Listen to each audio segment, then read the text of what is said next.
Chapter 21. The Hunger. Innocence was murdered that day. A true friend will kill his friend because only a true friend would bear the burden for him. A true friend wouldn't let another friend live in rotting regret. He remembered seeing the snow season 4 times. That isn't to say he couldn't have seen it once or twice more. It was a long week. He waited in the bright white room, sitting in a grey steel chair, watching the room with his ever-watchful eyes, listening with those sensitive ears. There was a large speaker in the ceiling, and a large one-way window. He sat at a white table, pristine and without flaws. The door creaked open, and his brother was escorted into the room by a soldier, dressed in camouflage, walking proud and mighty like a hero. His brother was about his age, perhaps a little older, and just a little taller. His brother was friendly. He didn't have a name yet. He was sat right in front of him. He was happily sitting down, turning his head and marvelling at the bright lights with a large smile and beautiful brown eyes. He waved his feet forwards and backwards, just waiting for whatever surprise they had next for them. They were all good kids. They earned some kind of reward. He looked at the boy's shirt, which merely had the number 2 written on it, not a name. He turned down to his, looking for something to identify himself with. 7. "This is exciting," 2 said, clapping his hands with elation, like a child who knew without a doubt something good would happen. He could barely restrain his excitement. 7, what do you think they're going to give us?" "I dunno." 7 shrugged, leaning forward, looking at the room suspiciously. "Maybe, one of those thick brown things the rest of them eat. That looks good," said 2, who began drooling. "Or maybe a glass of that white stuff," 7 replied. 2's brown eyes glistened with elation, and his blonde hair glimmered in the light. "Something nice and sweet to wash it down," he continued to clap his hands erratically. Another soldier, his mother, came in with her name tag on her right breast, Jane Nakamura. She had the gold bar insignia. 7 paid attention to this. She came in with a plate, a single plate carrying a piece of bread, just a slice. The white bread was browning, with green mould growing at the side of it. The bread was crumbling on the plate. Nakamura placed it in the middle of the table, directly in between the 2. Number 2 looked down at it, sighing heavily into his hand as he covered his face. A moment passed before turning around in his chair. "Mom, is this it?" "Yes, it is," she sneered. "You don't feed us for a week, and this is all we get?" His head was downtrodden. "Affirmative. Now do be good, sweet little boys, and don't touch it until we say so," she replied. She closed the door behind her, locking the locks from the other side. "Well, sucks this!" 2 cried out, slamming both of his fists on the table. The reinforced table trembled. His face cringed and tears streamed down his face. His hands were grabbing his hair as he leaned forward on the table. "I'm hungry, Mom, I'm so hungry!" His stomach growled. Number 7 joined in, staring at the food. Even the mould looked good enough to eat. They were all hungry. He couldn't think how much longer he could wait. They were starving to the point where 7 at least would gladly eat dirt. He was not so sure of number 2. The bright light went out. Both leaped from their chairs and backed into the walls. The red lights came on, flashing the room in that twirling bulb in the ceiling. They were both startled, their hearts pounding against their chest. They huddled close to the wall. The intercom came on and the loud alarm went off, scratching the inside of their ears. They both screamed. Tears streamed down their wide eyes, covering their ears tightly with their hands. Even their hands were not enough. The oppressive sound pushed them to the ground as their backs slid down. They wept, crying, "Mama, make it stop! Mom, stop it! Please!" The alarm stopped, and the white lights were turned back on. The intercom clicked on again. "I think it's time we play a little game. How's that sound?" said the face of Lieutenant Nakamura. "That sounds like fun." 2 and 7 were still stunned on the ground. They panted heavily. "Don't be like that. Do I have to sound the alarm again?" They immediately crawled to their chairs again, crawling like little children out of their pen, but then of course they were children. They pulled themselves up with relative ease. They sat straight in their chair, both scanning the room. "So, do you want to play a game?" "Yes!" As if he nearly forgot about the alarm, 2 sounded elated yet again. "Why?" "You see, the door is locked, and will only open from the outside. You have a plate with 1 slice of bread on it. Only one of you can leave. Decide for yourselves. You can both starve or fight for the bread. This is a winner-take-all game. You've got this!" she exclaimed rather enthusiastically. They both looked at each other in disbelief. 7, are they making us fight?"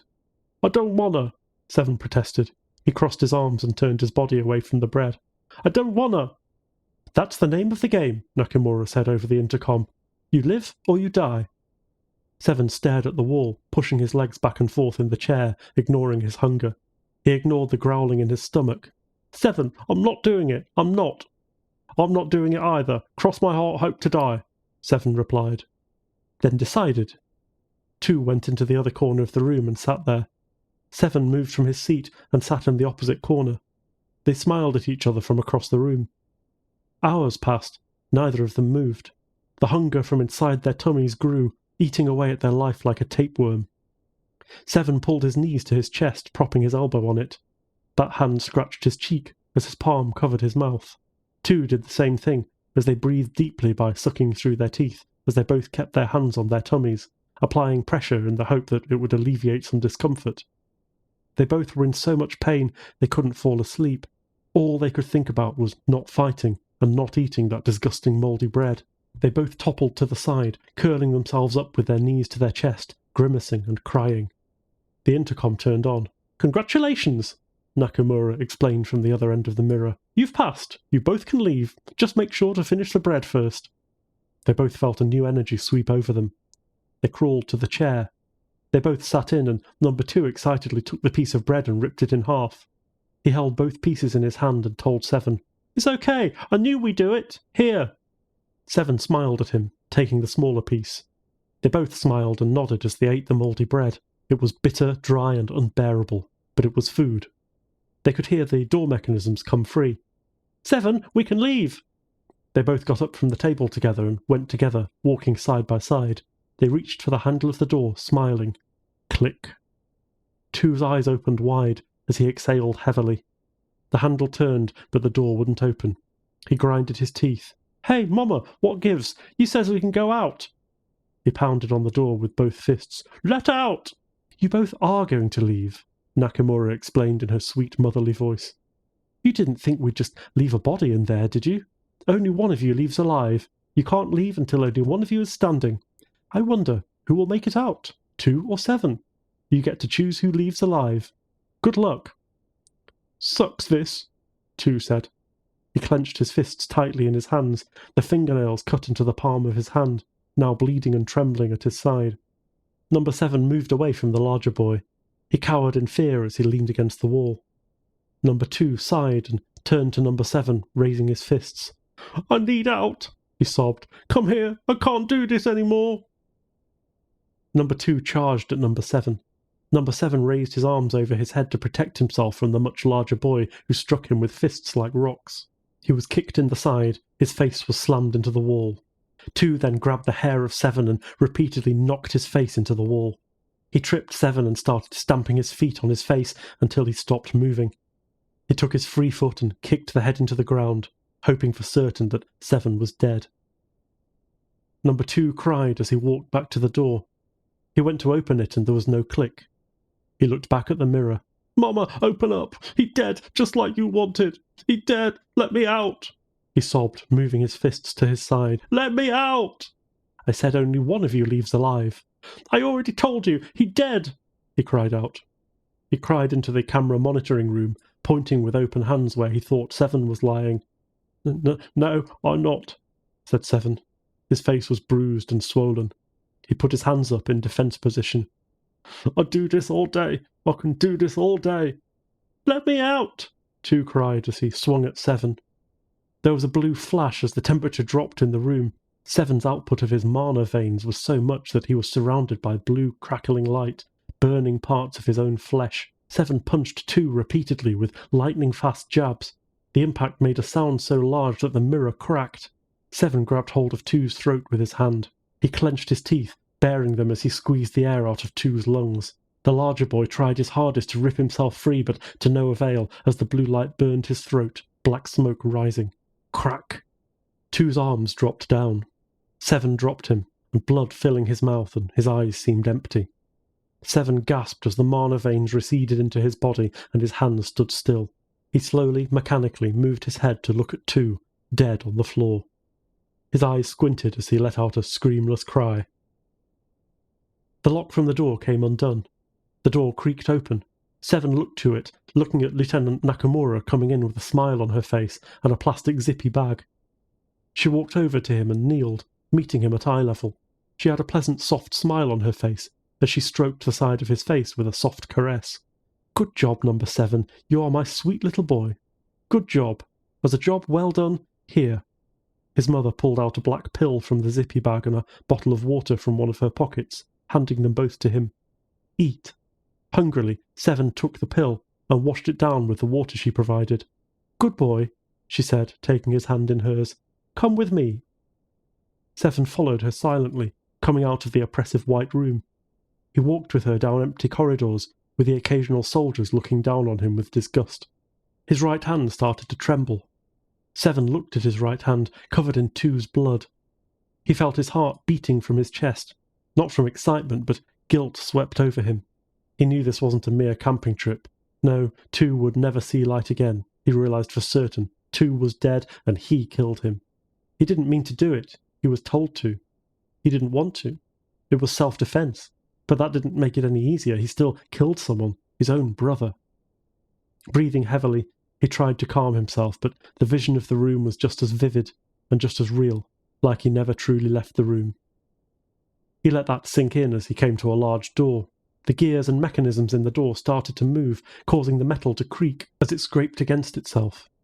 Slowly it let in the welcoming moonlight, where he saw many of the other children outside in a chain-linked fence. Nakamura brought 7 to the fence and opened the door. She ushered him in and locked the door behind him. He stifled a cry as his heart grew very heavy, turning around to look Nakamura in the eye. She smiled back at him. "I'll play with you later, my sweet little boy. Good job tonight. I knew you had it in you, 7. He watched her walk backwards behind the vertical door as it closed in front of her. He looked up at the moon, and he could have sworn there were less stars in the sky. He looked down at the children in front of him. He counted them. 1, 2, 3. Their faces were bruised, and he could have sworn the smaller red-headed girl had a black eye. 4, 5, 6. They were nursing broken limbs, arms, legs, fingers. 7, 8, 9. These 3 were coughing up red blood.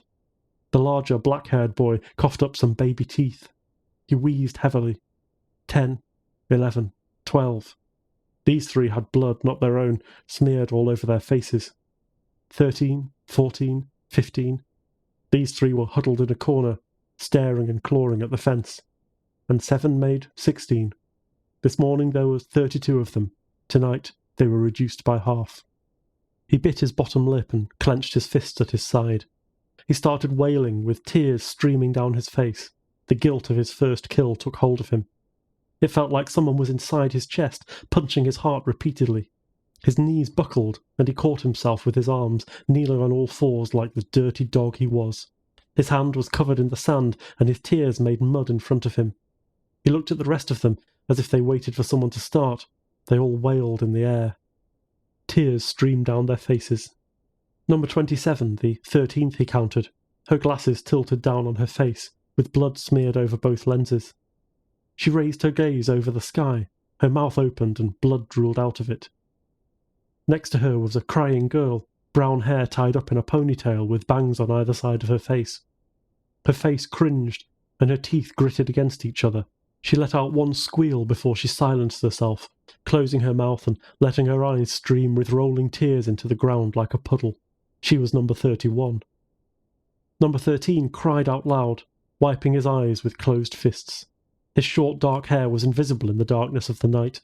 The blood got into his eyes as he collapsed to the ground, curling in the fetal position, and held his hands together in a tight ball, cutting off his own circulation in his hands.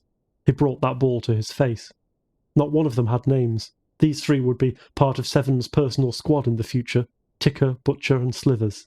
All of them wept hard that night, and before the sun rose, nearly every foot had a puddle of nothing but tears.